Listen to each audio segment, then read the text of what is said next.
এই মুহূর্তে আপনারা দেখতে পাচ্ছেন যে চোপড়ার যে এলাকাতে কালকে সংঘর্ষ হয়েছে, যে বাড়িগুলোকে নষ্ট করা হয়েছে, পোড়ানো হয়েছে, সেই বাড়িগুলোর মধ্যে আপনারা দেখতে পাচ্ছেন পাশের যে বাড়ি, এই বাড়িটা অলরেডি কালকে ভাঙচুর করা হয়েছে এবং যে 12 জন যারা অলরেডি হসপিটালাইজ যাচ্ছে সেগুলো ম্যাক্সিমাম হচ্ছে এখানেই তাদের বাড়ি।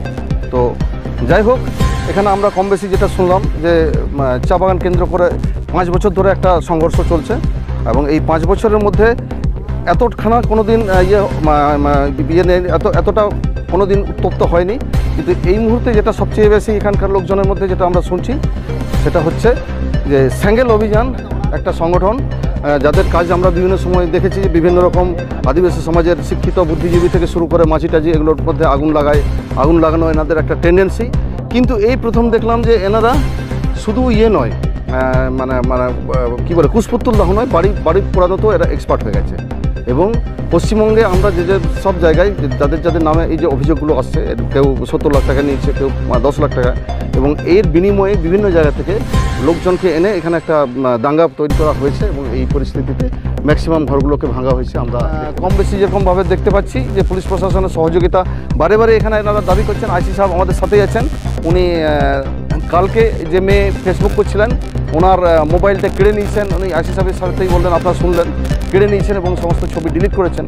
এবং এই এলাকার মধ্যে কোথাও যেন একটা ইয়েদের সাথে, মাফিয়া গোষ্ঠীর সাথে আমরা প্রশাসনিক যোগাযোগের একটা জায়গা কোথাও যেন দেখতে পাচ্ছি, এটা পরিষ্কার। এবং সবথেকে সবাইকে আমি অ্যাপিল করব যে আজকে যে রাতটা, মোটামুটি কালকে রাতেও আক্রমণ হয়েছিল, আজকে রাতে কেমনভাবে আজকে রাতে এরা নিশ্চিন্তে ঘুমাতে পারবে না, এটাই এনাদের মেন বক্তব্য।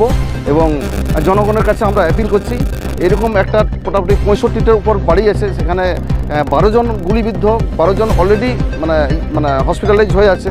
আমরা অ্যাটলিস্ট আজকে রাতে যদি নিশ্চিন্তে ঘুমোতে না পারে, তাহলে আমরা কম বেশি আমরা জনগণের কাছে অ্যাপিল করছি, আপনারা অন্তত এই ব্যাপারটাকে অন্তত প্রশাসনিক উপর মহল পর্যন্ত, পশ্চিমবঙ্গের সাংবিধানিক যিনি প্রধান আছেন তার কাছ থেকে অন্তত একটা আমরা বিবৃতি আশা করব এবং পর্যাপ্ত নিরাপত্তা যাতে পায়। এই অবস্থা যেন বারে না হয়, এটার জন্য আমরা অ্যাপিল করছি।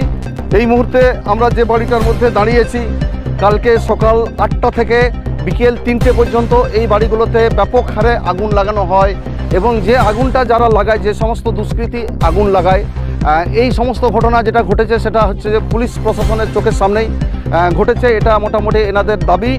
আর বিশেষ করে এই মুহূর্তে আমরা যে স্পটে দাঁড়িয়েছি সেখানে আমরা পরিষ্কার যেটা বুঝতে পারছি যে পুলিশ প্রশাসনের মদত যদি না থাকে এত বড় ঘটনা ঘটানোর কোনো সম্ভাবনা ছিল না।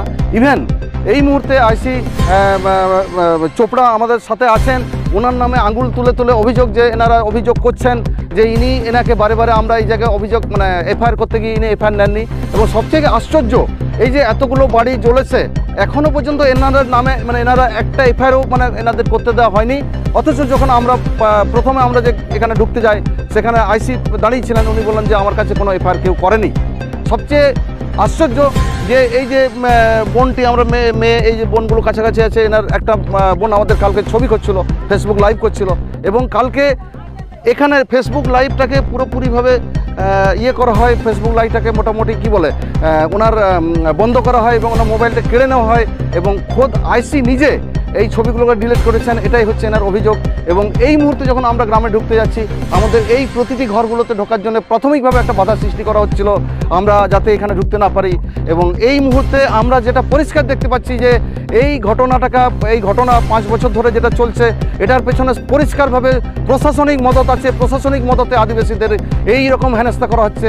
এই মুহূর্তে আমরা জানি পশ্চিমবঙ্গের বুকে মোটামুটি নিয়ার অ্যাবাউট 30,000-এর উপর জমি, আদিবাসীদের জমি দখল করার জন্য বিভিন্ন মাফিয়া গোষ্ঠী লেগে আছে, কখনো প্রজেক্টের নামে, কখনো প্রজেক্ট ছাড়া। তার মধ্যে চোপড়া হচ্ছে তার একটা অন্যতম উদাহরণ আমরা চোখের সামনে এখানে দেখতে পাচ্ছি।